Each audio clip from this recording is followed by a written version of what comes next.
When I was a kid, I loved Kurt Russell movies. I don't know why, maybe it was the roles he played, maybe it was his sheer badassery, or maybe it was those piercing blue eyes. Either way, Jack Burton was my hero. For 10-year-old me, he could simply do no wrong.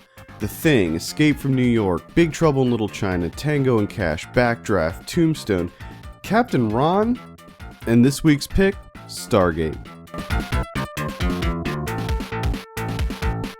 This 1994 science fiction film was directed by disaster guru Roland Emmerich and stars James Spader as Dr. Daniel Jackson, a historian whose crazy theories about ancient Egyptians catch the eye of a secret government group working on decoding a mysterious gate in Egypt.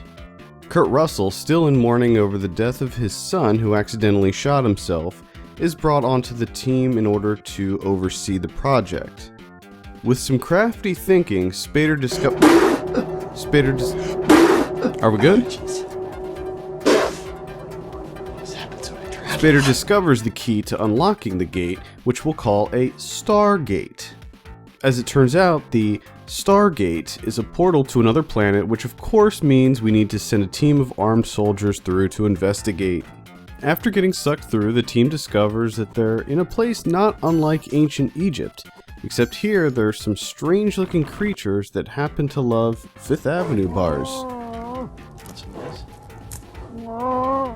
Here you go. I wouldn't feed that thing.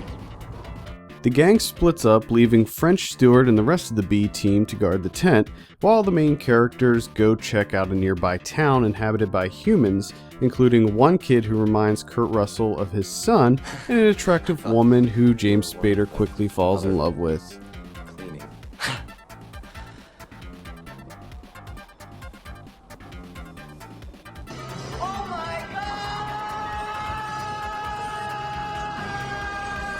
A bad sandstorm rolls through, resulting in the B team taking shelter in the nearby pyramid, only to be assaulted by a visiting group of aliens wearing stupid-looking masks. Now the soldiers and the village people must work together to save their comrades and defeat the alien overlords once and for all.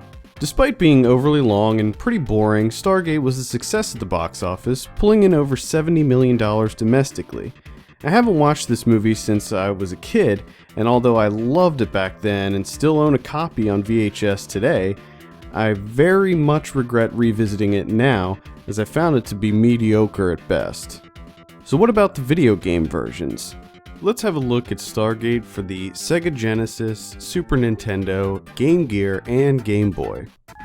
We'll begin by looking at Stargate for the Sega Genesis. In this side-scroller, you play as Kurt Russell's character as Colonel Jack O'Neill, running around the desert, shooting giant lizards and giant beetles, and collecting microchips in order to get to the next area. The graphics aren't too bad, and at first I thought the controls were rough, but okay, until I realized that they're actually very frustrating. In order to shoot while crouching, you first need to press down on the D-pad, then shoot, which is incredibly cumbersome, and when you're hanging from a ledge, it's a huge pain to drop down. You have to continuously hit down until it finally decides to respond to your command. On the Genesis version, the C button is used for running and throwing grenades, which tends to be a problem when you need to run to get to a platform but you toss a grenade instead. In the Super Nintendo version, there's a dedicated button for running. Now I understand that you have one less button on the Genesis, but it would have been a better idea to simply eliminate the need for running rather than doubling up the controls. If anybody has anything to say, now's the time to say it.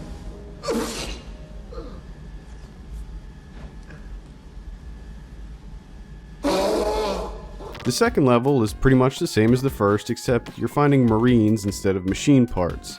There are only about 4 different enemy types in this game, and the levels all look very similar, making the overall experience a fairly boring slog.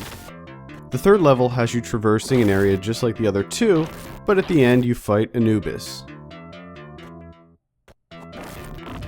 Fourth level, same thing, find some dickhead. In the fifth level, you go inside the alien base in order to save James Spader, who just says thanks, then proceeds to just stand there reading a book while Kurt Russell gets slaughtered. After that, you have to zip line through the next area, which once again showcases the absolutely awful controls that resulted in my death over and over and over.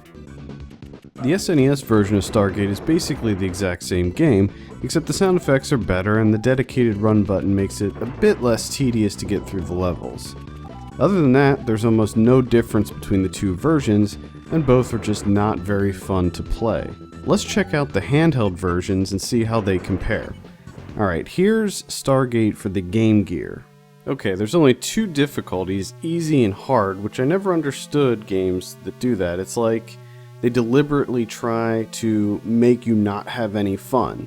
It's like, hey, you can play our game, but it's either going to be easy and boring or frustrating and hard. Anyway, let's pick battle mode and see what this is all about. After a brief cutscene, the game begins, which, as you can see, isn't a side-scrolling shooter, but a Tetris clone.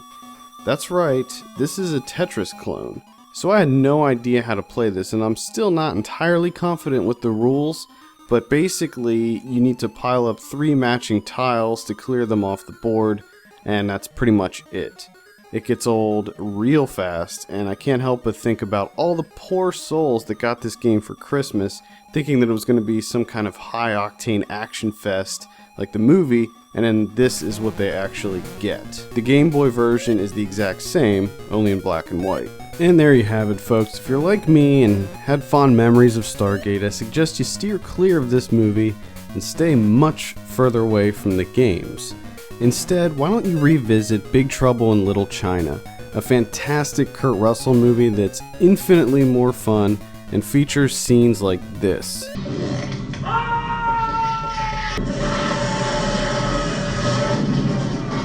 Thanks so much for watching. Be sure to like and subscribe, and let us know in the comments which movies and games you want us to tackle next. And for all of your interplanetary needs, head over to filmpulse.net.